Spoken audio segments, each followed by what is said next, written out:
There is a small war underway on a street in Philadelphia tonight. There was gunshots, thousands of rounds of bullets from the police. Police moved in with tear gas and water cannon. They wanted to kill our children. I had recommended to use an explosive entry device. The house shook. Smoke was coming in, so we knew they dropped a bomb on us. Police allowed the blaze to burn an hour and a half before calling in firefighters. I don't care what they said. There was no justification for what they did. They done burn up 2 blocks. Explain that. I never imagined that the government would drop a bomb on a row house in Philadelphia. It's an embarrassment to the city of Philadelphia. My name is Ramona Africa, and I was there when the police dropped a bomb on me and my family May 13th of 1985 and killed 11 of my family members. I was there.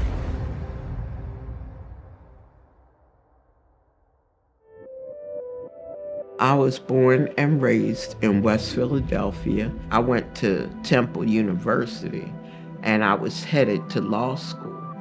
But after I met MOVE, I wanted to be a revolutionary.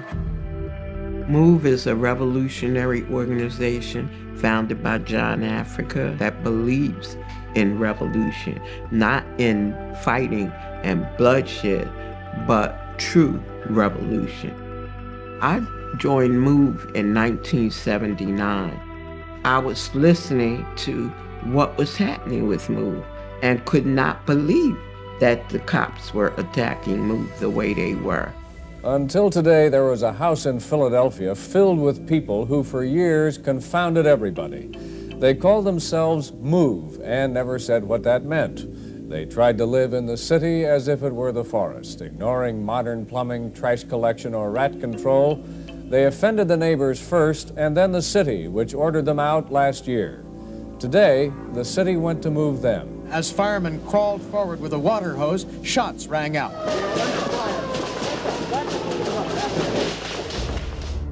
The MOVE 9 were 9 of our sisters and brothers who were arrested unlawfully for the murder of a police officer and given a 30 to 100 year sentence. Last December, 9 MOVE members went on trial for the death of Officer Ramp. Everybody knew that MOVE did not kill a cop because MOVE was in the basement. Officer James Ramp was standing up on street level, and the media said he was shot on a downward angle. So there's no way that MOVE could have shot him. They wear their hair in dreadlocks because they reject combs as symbols of industrialization, which their back-to-nature philosophy opposes. Their basic goal is to overthrow the present system of government, which they consider to be corrupt. People thought MOVE was crazy at that time because of the media. They spew out obscenities when they talk. Terrible language. Rizzo said that he wanted MOVE out of Philadelphia. It's amazing that this group has been running loose now for a half a dozen, couple, 3, 4 years that I know of, and they should have been in prison many, many months ago. We moved into Osage Avenue because that was our headquarters. It was warm and loving.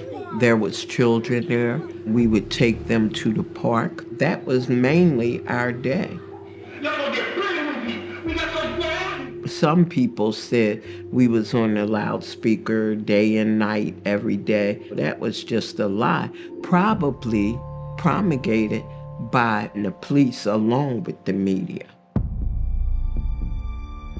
We were getting along with our neighbors and nothing was going on. That's why we were surprised and shocked when hundreds of cops invaded our area trying to throw MOVE out of our home. And this was on Sunday, Mother's Day. There is a small war underway on a street in Philadelphia tonight. It has been going on all day between hundreds of Philadelphia police and a bizarre back-to-nature group called MOVE. Nothing happened all day. But that night, Gregor Sambour, the police commissioner, got on a loudspeaker and said, "Attention, MOVE, this is America. You have 15 minutes to come out." Well, obviously we didn't come out because we knew they wanted to kill us. They didn't want to arrest us. They could have done that anytime. It was shortly before 6 a.m. when police moved in with tear gas and water cannon to evict members of the extremist group MOVE. When we were in the basement for a while, we didn't feel anything. And then the water started coming down on us. I mean, rushing down on us. What we intended to do was to create a diversion on the roof of the MOVE compound. It was hard to breathe. Our children were soaking wet. And then they started with the tear gas. Tear gas started coming in. We got the blankets and they was wet, and then we put them over our heads and started laying down. They blew a hole in the house to the left of us to try to come through it to come after us. What we wanted them to do was to come out of the front of 6221 Osage and surrender. We tried to get out after that. We tried to bring the kids out and was shot back into the house. A gun battle erupted. They shot over 10,000 bullets. So that was their intent, to kill everybody in that house. I don't think that they should kill the people and their babies. They should find another solution. After that, that's when the silence was. It was a long interval of silence, and we didn't know what they were doing. We felt comfortable for a minute. And then the bomb was dropped. The house shook. It shook. And then we start feeling the heat and the smoke, which we knew wasn't tear gas. We knew there was a fire in the house. We heard the crackling of the trees that was in back of Osage. The night skies over West Philadelphia, bright with flames. As many as 60 buildings may be on fire. I was told, and I saw newspaper issues about people yelling to the firefighters to put the fire out. Why wasn't they putting the fire out? They dropped the bomb on the house to take care of one MOVE family. One MOVE out, they done burn up 2 blocks. Explain that. It was all in the newspaper that Sambour told the fire commissioner to let the fire burn. The fire burned for an hour and a half before police called in firefighters. Tonight, it is unknown exactly how many MOVE members may have escaped the blaze, or how many, perhaps, were trapped inside. We all decided we was coming out, and we were bringing the children out of the house and hollering to the police, "We're coming out, we're bringing the children out." And their response was gunshots. Bertie was right behind me, so when I decided to come out, I grabbed him. And that's how we both got out of that house, that blazing inferno. Police grabbed me and arrested me and put handcuffs on my arms, even though I was burnt. And they grabbed Bertie and put him in a police van and took him away. I never saw him again.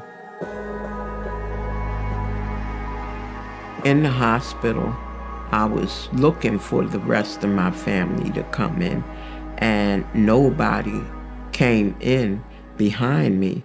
And that's when I knew some of my family, at least, were dead. Philadelphia police this morning continue searching for more bodies in the burned rubble of a West Philadelphia neighborhood. One by one, more bodies of MOVE members were found in the rubble of their fortress home. The toll now higher than most had expected. 5 children and 6 adults. Nobody was ever arrested for the murder of my family. Nobody went to jail but me. I was arrested. I was the only one put on trial for arson, conspiracy, everything that they did, they charged me with. The jury found me guilty. I was sentenced to 16 months to 7 years. So I did the whole 7 years. I haven't been back to Osage Avenue since May 13th of '85. It was 61 or so houses burnt. It was damaged to the core. The people that lived on there took a while to come back. Some of them never came back. City taxpayers spent $33 million to rebuild the houses. The homes that was rebuilt, they had sinking foundations.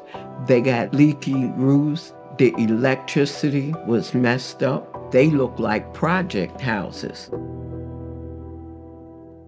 Today, I still have the burn scars from May 13th of '85, and some people have told me, you should get cosmetic surgery. They can take that off. And I'm saying, why would I want to take it off? I want to be reminded. Our significance today is the consistent example of MOVE. Keep fighting, no matter what, because people can look at MOVE and say, I don't want to be in jail for 30 or 40 years. I don't want to die. I don't want to have a bomb dropped on me. But the thing is, you can die any day of the week in this country being killed by police. People ought to take the lesson from MOVE and stand up for what is right. As long as we can fight, we're going to fight.